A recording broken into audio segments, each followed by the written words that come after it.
Okay, we test our current system with oscilloscope.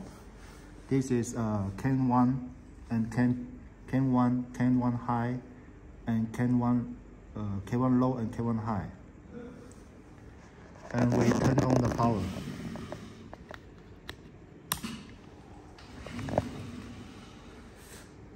Okay,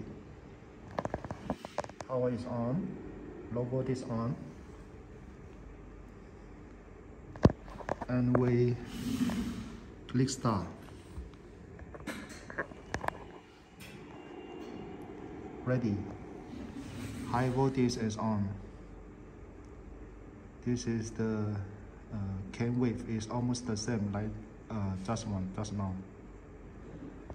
Okay, we go to D. We slowly accelerate the motor.